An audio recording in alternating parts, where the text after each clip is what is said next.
नमस्कार मित्रांनो, भारतीय अध्यात्मात योग आणि साधनेची एक महान परंपरा आहे, ती म्हणजे नाथ संप्रदाय.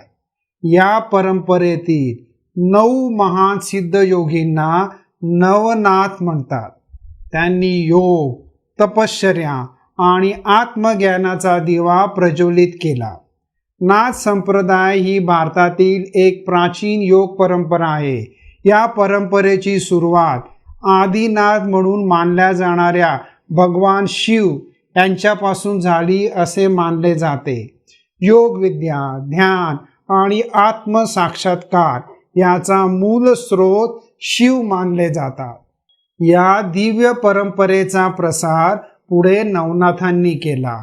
आज आपण जाणून घेणार आहोत नवनाथ कोण होते, त्यांचे कार्य काय होते आणि त्याचे आध्यात्मिक महत्त्व काय आहे. तर पहिले नवनाथ आहेत मच्छिंद्रनाथ, नाथ संप्रदायाचे आद्य गुरु. मच्छिंद्रनाथ हे नाथ संप्रदायाचे संस्थापक आणि महान योगी म्हणून ओळखले जातात. ते गुरु गोरक्षनाथ यांचे गुरु होते. नाथ परंपरेनुसार त्यांना भगवान शिव यांच्याकडून योगविद्या प्राप्त झाली अशी कथा सांगितली जाते. मच्छिंद्रनाथांनी योग, तंत्र आणि अध्यात्म याचा संगम घडून एक सशक्त साधन मार्ग दिला. त्यांनी हठयोग व गुरु शिष्य परंपरेचा पाया घातला. त्यांच्या शिकवणीत आत्मसंयम, साधना आणि अंतर्मुक्ता यांना विशेष महत्त्व आहे. त्यांच्या कार्यामुळे नाथ संप्रदायाची भक्कम पायाभरणी झाली. पुढे गुरु गोरक्षनाथांनी त्याचा व्यापक प्रसार केला. मच्छिंद्रनाथ हे केवळ योगी नव्हते, तर ते दूरदृष्टी असलेले आध्यात्मिक मार्गदर्शक होते. त्यांनी भारतीय योग परंपरेला नवे आयाम दिले. आता आपण दुसरे नवनाथ बघूया. ते आहेत गुरु गोरक्षनाथ आणि नाथ संप्रदाय. नाथ संप्रदायातील सर्वात प्रभावशाली आणि तेजस्वी योगी म्हणजे गुरु गोरक्षनाथ. भारतीय योग परंपरेत त्यांचे स्थान अत्यंत उंच आहे. ते महान योगी, तत्वज्ञानी आणि समाज सुधारक म्हणून ओळखले जातात. गुरु गोरक्षनाथ हे मच्छिंद्रनाथ यांचे प्रमुख शिष्य होते. नाथ संप्रदायाची स्थापना मच्छिंद्रनाथांनी केली, परंतु त्याचा व्यापक प्रसार आणि संघटन कार्य गोरक्षनाथांनी केलं. नाथ संप्रदाय हा भगवान शिव यांच्या शैव परंपरेशी संबंधित आहे.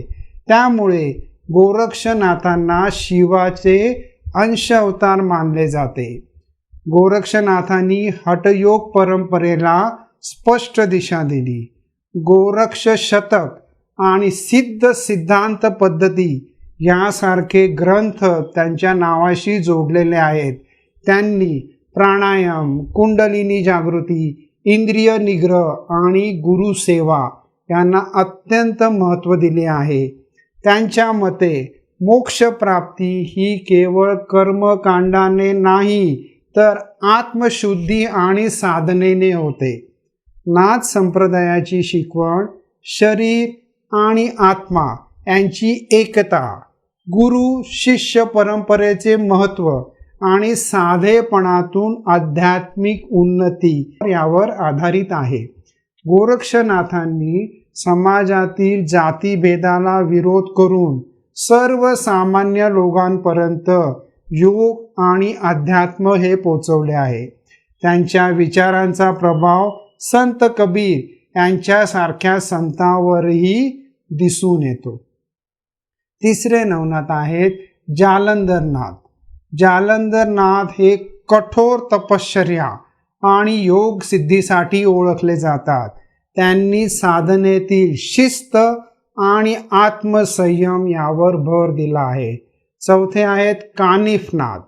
कानिफनाथ गूढ साधना आणि शक्ती उपासनेशी संबंधित मानले जातात. महाराष्ट्रात त्यांची विशेष पूजा होते.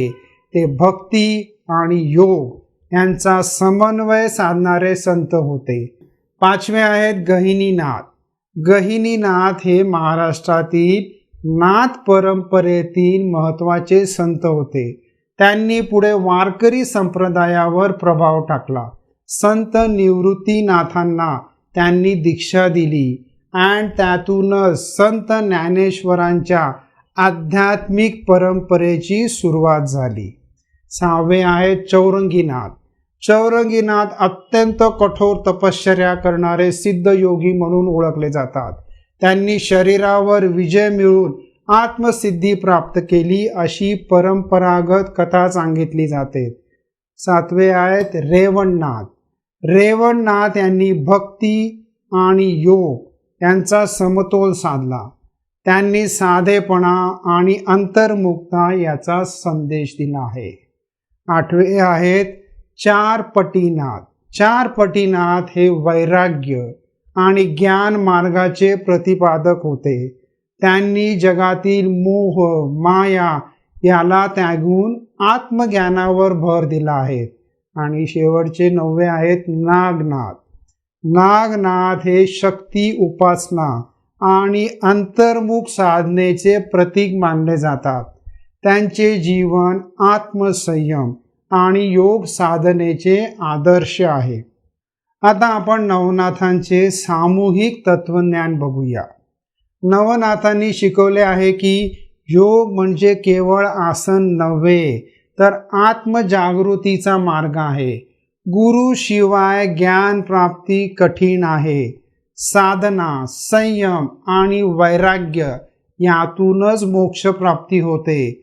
अध्यात्म सर्वांसाठी आहे. जात पंथ किंवा भेदभाव यांना स्थान नाही.